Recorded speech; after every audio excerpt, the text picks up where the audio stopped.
Tariff ചുമത്തി blackmail ചെയ്ത് American ഉൽപ്പന്നങ്ങൾ പല രാജ്യങ്ങളിലും വിൽക്കാൻ ശ്രമിക്കുന്ന ഒരു മണ്ടനാണ് ഡൊണാൾഡ് ട്രംപ് എന്നാണ് പല ആൾക്കാരും പറഞ്ഞുകൊണ്ടിരിക്കുന്നത്. എന്തായാലും ഡൊണാൾഡ് ട്രംപ് ഒരു മണ്ടനല്ല, മറിച്ച് ഡൊണാൾഡ് ട്രംപിന് കൃത്യമായി ദീർഘവീക്ഷണമുണ്ട്.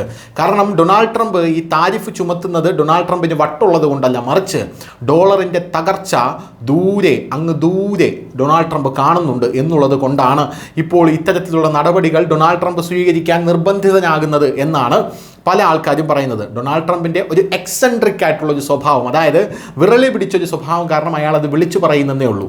മറ്റേതൊരു പ്രസിഡന്റ് അമേരിക്കയിൽ വന്നാലും അവർ സൈലൻ്റായി താരിഫുകൾ ചുമത്തിപ്പോകുമെന്നുള്ളത് മറ്റൊരു പ്രധാനപ്പെട്ട കാര്യം. എന്തായാലും ഇപ്പോൾ വരുന്ന റിപ്പോർട്ട് അനുസരിച്ച് ട്രംപിൻ്റെ ഏറ്റവും വലിയ ശത്രു രാജ്യത്തിലേക്ക് സോയാബീൻ വിൽക്കാൻ ട്രംപ് ആഗ്രഹിക്കുകയാണ്.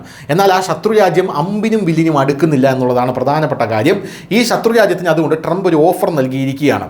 US പ്രസിഡന്റ് ഡൊണാൾഡ് ട്രംപ് ഇന്ത്യക്കെതിരെ താരിഫുകളുടെ കാര്യത്തിൽ കടുത്ത നിലപാട് സ്വീകരിക്കുമ്പോൾ ചൈനയോടുള്ള അദ്ദേഹത്തിൻ്റെ നിലപാട് പെട്ടെന്ന് മയപ്പെട്ടതായിട്ട് നമുക്ക് തോന്നുന്നുണ്ട്. ട്രംപ് താരിഫുകൾ പ്രഖ്യാപിച്ചത് മുതൽ US ചൈന വ്യാപാര യുദ്ധം അതിൻ്റെ ഉച്ചസ്ഥായിയിലെത്തിയിരുന്നു. എന്നാൽ ഇപ്പോൾ ഇരു രാജ്യങ്ങളും തമ്മിലുള്ള സംഘർഷം കുറയുകയാണ്. കൂടാതെ ചൈനയ്ക്ക് തീരുവ ചുമത്തുന്നതിനുള്ള സമയപരിധി ട്രംപ് 90 ദിവസം കൂടെ നീട്ടി. മറ്റൊരു പ്രത്യേകത, താരിഫുകൾ ഉപയോഗിച്ച് ബ്ലാക്ക്മെയിൽ ചെയ്ത് ചൈനയ്ക്ക് സോയാബീൻ വിൽക്കാൻ ട്രംപ് ആഗ്രഹിക്കുന്നു എന്നുള്ളതാണ്. US ചൈന വ്യാപാര യുദ്ധത്തിനിടയിൽ ചൈനയ്ക്ക് മേൽ തീരുവ ചുമത്തുന്നതിനുള്ള സമയപരിധി 90 ദിവസം കൂടി നീട്ടിയതായി ട്രംപ് തിങ്കളാഴ്ച പ്രഖ്യാപിച്ചു. നേരത്തെ ഏപ്രിൽ 2-ന് ട്രംപ് ലോകത്തിലെ എല്ലാ രാജ്യങ്ങൾക്കും മേൽ തീരുവ ചുമത്താൻ തുടങ്ങിയപ്പോൾ സംഘർഷത്തെ തുടർന്ന് മെയ് മാസത്തിൽ ജനീവയിൽ നടന്ന ചർച്ചകളിൽ അത് മാറ്റിവെച്ചു. ഇപ്പോൾ വീണ്ടും ചൈനയ്ക്കുള്ള ഈ സമയപരിധി 90 ദിവസം കൂടെ ട്രംപ് നീട്ടിയിരിക്കുകയാണ്.